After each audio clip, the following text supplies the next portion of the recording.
Public service কমিশনে বেশ কয়েকজন বিডিও নাম্বার টেম্পারিং করে পাশ করেছিল। তাদের মধ্যে নন্দকুমারের আগেও বিডিও শানু বক্সিও ছিল। সবে অন্য স্ক্যাম ধরা পড়েছে, এখনো পিএসসি স্ক্যাম বাকি আছে। মুখ্যমন্ত্রী মহিষাদলের সভায় এসে বলেছিলেন, নন্দীগ্রাম আন্দোলনে কোথায় ছিল পিতা পুত্র? তার পাল্টা শুভেন্দু বলেন, আপনারা মা বেটা কোথায় ছিলেন? আমি নন্দীগ্রামে মোটর সাইকেলে চড়ে দেহ উদ্ধার করেছি, আর আপনি টাটাকে তাড়াতে ব্যস্ত ছিলেন। কাঁথির লোকসভার প্রার্থীর অবস্থা জ্যোতিপ্রিয় মল্লিকের থেকেও খারাপ হবে। গোটা রাজ্যকে কোথায় নিয়ে গেছে আপনারা তার প্রমাণ পঞ্চায়েত ভোটে পেয়েছেন। এখানে পঞ্চায়েতে যে ফল হয়েছে না সঠিক ফল না, একটা অঞ্চল ওরা জেতার জায়গায় ছিল না, এখানে বাক্স বদল হয়নি। শানু বক্সি মহোদয় কোথায় আপনি? পাবলিক সার্ভিস কমিশনে বেশ কয়েকটা চিটিংবাজ ভিডিও নাম্বার টেম্পারিং করে পাস করেছিল। এই শানু বক্সিও ছিল। আপনি ভাবছেন देवे ऐसे स्कैम तो पाए की है। अब पीएससी प्रिंसिपल फायर ब्रिगेड बाकी है।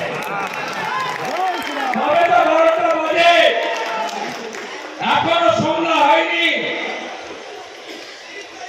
আপনারা অপেক্ষা করে থাকুন। এই পিসিআর ভাইপোকে কি করি আমরা দেখতে থাকুন। আপনি মমতা ব্যানার্জির লোকসভা ভোটে কি আছে তা? গরুর গাড়ির হেডলাইট। যেদিন পুকুরে ইলিশ মাছের চাষ হবে সেদিন পিসি প্রধানমন্ত্রী হবে। তার আগে হইব না। কথা দিচ্ছি এই চোর পঞ্চায়েত গুলোকে আমরা নেব না। বিজেপি সরকার এলে 1 মাসের মধ্যে এরা দেখবেন পদত্যাগ করবে। নতুন পঞ্চায়েত অত বড় হিরো নয় ভাই, অপেক্ষা করো।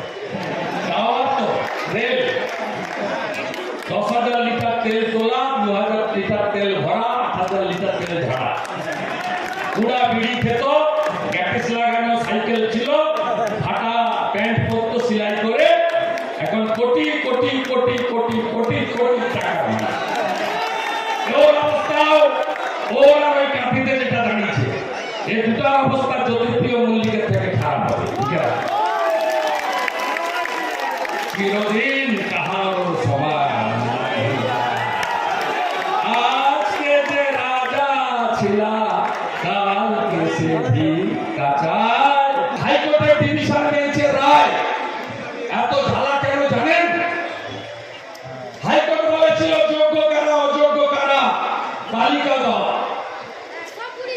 5,400 অযোগ্য। এই 5,400কে বাঁচানোর জন্য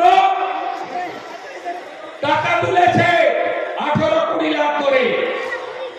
এদের বাঁচানোর জন্য 20,000 যোগ্য লোককে বলি দিয়েছে। পিসির এগুলো নিয়ে চিন্তা নেই। পিসির চিন্তা একটাই, মহামান্য বিচারপতি দেবাংশু বসাকের বেঞ্চ রায়ের 17 নম্বর ধারা ক্লজে বলেছেন অতিরিক্ত শূন্য পদ কারা করেছিল তাদের খুঁজে বের করে সিবিআই হেফাজতে নিতে পারে। আপনারা শুনে রাখুন, এই 5,400কে রেগুলারাইজ করার জন্য 5ই মে 2022 ক্যাবিনেটে মিটিং হয়েছিল। তার সভানেতৃত্ব করেছিলেন এই ঠগি পিসি। ঠগি পিসি বুঝেছেন যে এত আরামের জীবন যাপন, বাইরে 6টা টালি, পিছনে জোড়া জোড়া এসি, ভাইপোর এক্সকালেটর সিঁড়ি আর কোটি টাকার ঝাড়বাতি। আপনি চিকিৎসা পান না, আর ভাইপো আমেরিকায় যায় হপকনসে, যেখানে 1 কোটি টাকা জমা দিয়ে নাম এন্ট্রি করতে হয়। কোথায় ছিল ধানবাদ 11-র আগে? বলছেন বাপ বেটা ছিল না নন্দীগ্রামে। আরে আপনার মা বেটা কোথায় ছিলেন আপনি? কোথায় ছিলেন? 3রা জানুয়ারি আন্দোলন শুরু হয়, আমি বামন চকে। 7ই জানুয়ারি সেলিমের দেহ ভাঙাবেড়া ব্রিজের নিচে আমি মোটরসাইকেল চালিয়ে আমি তুলেছি। আপনি যখন ক্যাডবেরি আর স্যান্ডউইচ খেয়ে অনশনের নামে টাটাকে তাড়ানোর কাজে ব্যস্ত নার্সিং হয়েছিলেন। বড় বড় কথা। শুভেন্দু অধিকারী বলছেন যে জ্যোতিপ্রিয়র মতোই অবস্থা হবে উত্তম বারিকের। শুভেন্দু অধিকারী এর আগে অনেক কথা বলেছে। ও নির্বাচনে হারবে কাঁথি সিট এবং তমলুক সিটে, দুটো সিটেই তৃণমূল কংগ্রেস জয়লাভ করবে। তার জন্যেই অনেক আগে থেকেই এসব অপপ্রচার করছে। এই অপপ্রচারে ভোটারদের বিভ্রান্তি করার চেষ্টা করছে। এবারে সেটা কার্যকরী হবে না, আমাদের তৃণমূল কংগ্রেসই জিতবে।